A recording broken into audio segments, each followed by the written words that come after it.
In this video, we'll be taking a look at 2 MLB games happening on October 3rd, 2023, and providing you with free team picks and total picks for each one of those games. So 2 picks for each game, 4 picks in total. Welcome back to Cash Out Sports. Let's dive right into it. Oh, and don't forget to subscribe and to click the bell icon to get notified as soon as these videos get released, so that you have more time to plan out your bets as we provide these videos on a daily basis. I can guarantee that you'll have all the important information that you'll need on these 2 MLB games after fully watching this video. One more thing before we start. If you would like to gain access to our best exclusive sports picks to take your journey to the next level, then check out our Patreon in the link down below, where we offer our best single picks, parlay picks, and much more. Now let's get started. Arizona Diamondbacks versus Milwaukee Brewers. The Arizona Diamondbacks meet with the Milwaukee Brewers in Game 1 of the best-of-3 wildcard series Tuesday evening in Milwaukee. The Diamondbacks will give the nod to Brandon Pfaadt. The Brewers will reply with Corbin Burnes. The Diamondbacks won the season series 4-2. The Arizona Diamondbacks weren't expected to do much this season, but they've surprised a lot of folks, sitting in a wild card spot with a record of 84-78 on the year. Christian Walker leads the Diamondbacks with 33 home runs and 103 RBIs, while Ketel Marte has 157 hits and a .276 batting average. Corbin Carroll also has 25 home runs and a team-high 161 hits and 54 stolen bases with a .285 batting average, and is the leading candidate for Rookie of the Year in the National League. Brandon Pfaadt will get the start in Game 1 and was 3-9 with a 5.72 earned run average and 94 strikeouts in the regular season. The Milwaukee Brewers entered the playoffs as the winners of the National League Central, finishing with a record of 92-70 on the year. William Contreras leads the Brewers with 157 hits and 38 doubles, while Christian Yelich has 76 RBIs and a .278 batting average, as well as a .370 OBP. Willie Adams comes in with a team-leading 24 home runs and 80 RBIs and has the unfortunate distinction of leading the Brewers with 165 strikeouts this season. Corbin Burnes will get the start for the Brewers here and was 10-8 with a 3.39 earned run average and 200 strikeouts in the regular season.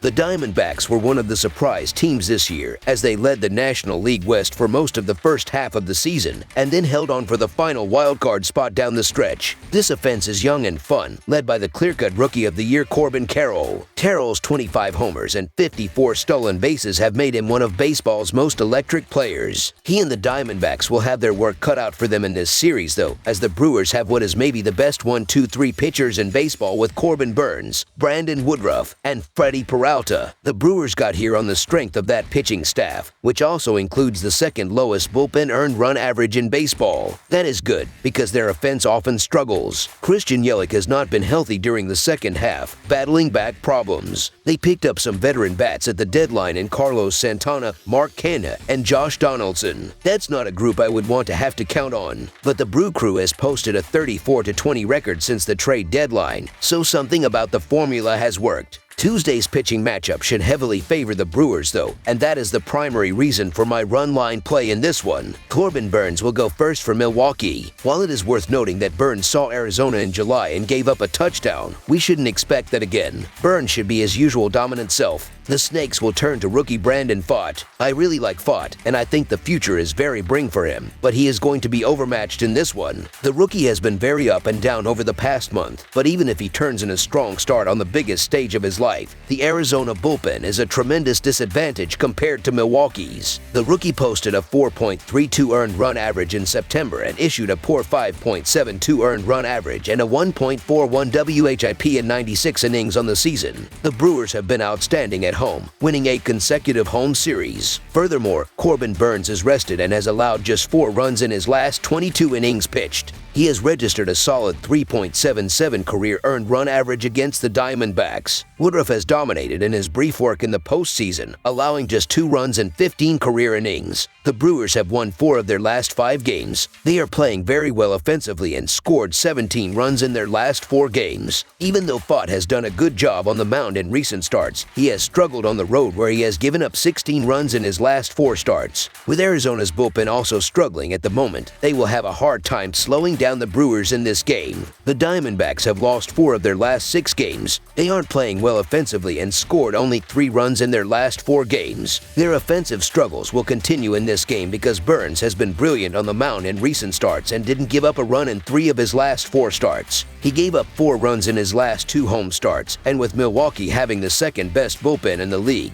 they won't have trouble keeping Arizona's cold bats in check. A strong start from Burns that gets handed off to one of baseball's best bullpens is likely to be too much for the young Diamondbacks to overcome. I look for Milwaukee to get an early lead, and I wouldn't be surprised if Arizona holds back its better bullpen arms to try and win the Zach Gallen game on Wednesday instead. I don't expect this game to go down to the late innings, but if it does, the Brewers have the stronger pen. So the Milwaukee Brewers to win and cover the spread as favorites is our full game side pick. As is common with postseason games, this game total is a little lower than the average regular season game. Presumably, this low total has to do especially with Corbin Burns on the mound. Burns is certainly an elite pitcher, but he is not invincible, and I think the very scrappy and dangerous Diamondback offense will scratch across a couple of runs on him. I do not love the Milwaukee offense, but they do have some veteran leadership that has been in this spot before, and they draw a rookie pitcher getting his first taste of the postseason. I do not love the Milwaukee offense to score a lot of runs throughout the postseason, and I think they will need to win with pitching most nights, but I think this is a spot where the Brew Crew can plate some runs. The difference in whether this game turns high scoring in my estimation is how close this game is when the bullpens take over. If this game is close and everyone is trying to scratch out a single winning run, this total could get suppressed. I think it is more likely, however, that the Brewers have a couple of runs of cushion by the 6th or 7th inning, and if they are starting to pull away, there is some advantage to Arizona saving their better arms to live to fight another day.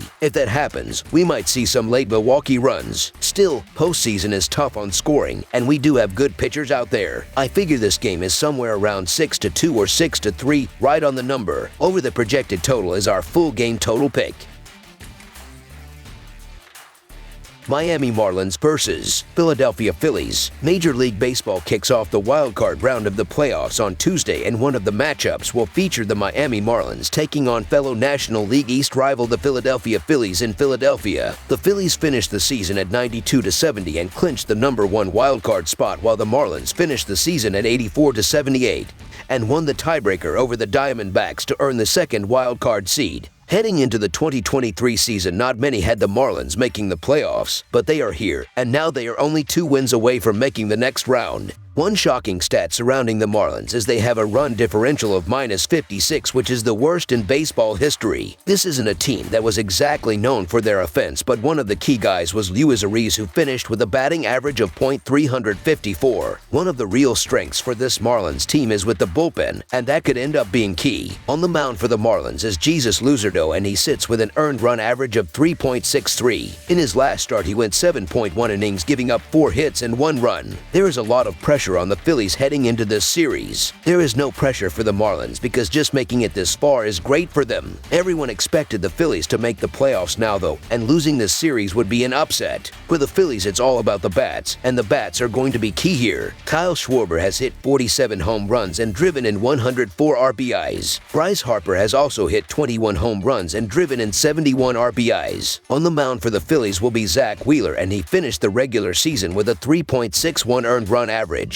In his last start against the Pirates, he went 4 innings, giving up 4 hits and 1 run. On the season, the Marlins won the season series 7-6 over the Phillies, but the Phillies did win 4 of the last 7 meetings. Opposing lefties have an earned run average of nearly 5.5 at Citizens Bank Park this season, which is the task facing Marlins lefty Luzardo. He was 2-0 on the season against the Phillies, but was far from dominant in his 2 wins. Luzardo has also been a much better pitcher at home than on the road this season. Phillies starter Wheeler was stellar down the stretch with a 3-0 record in his last 5 starts. Wheeler is also the more experienced big game pitcher in this game after being one of the key pitchers in the Phillies' march to the World Series last year. Wheeler had an earned run average of 2.78 in the 2022 postseason. The Phillies' key to victory will be with the long ball, and they are especially dangerous at home in that department. The Phillies are favored here for a reason. They've been averaging nearly 2 homers per game over the last 2 months, and their 5th-ranked extra base hit rate is another iron in the fire desire for this offense to generate runs. Wheeler has continued to rack up the Ks and has averaged 5.7 strikeouts in his last 3 outings against Miami. Luzardo has thrown well this season, but he's averaged a home run per start against the Phillies, and with Philadelphia seeing the ball with clarity now, that could compound quickly. I expect the Philadelphia offense to pick up where they close the regular season. The Marlins will be heard from in this series, but I like the more experienced Phillies in front of what will be a rabid home crowd on Tuesday night to pick up the win. In a matchup of two very familiar foes, I'm going with the home team in Game 1, so the Philadelphia Phillies money line is our full game side pick. This feels like a bit of a low total to me with two teams that have home run power playing in a hitter-friendly Citizens Bank Park.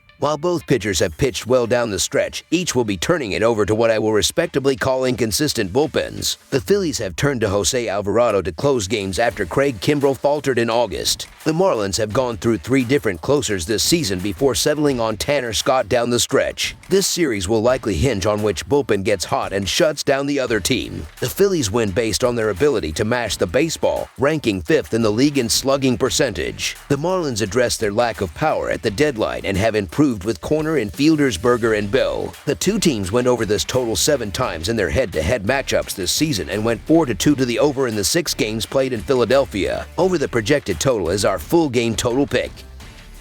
That's all for now, so if you have any other games you would like reviewed, then leave a comment down below with the game you would like analyzed. Subscribe to our channel, leave a like on this video, and we'll get to it as soon as we possibly can. We would also love to hear your opinion on the picks presented to you in this video, whether you agree or disagree with them, so leave a comment down below and do let us know.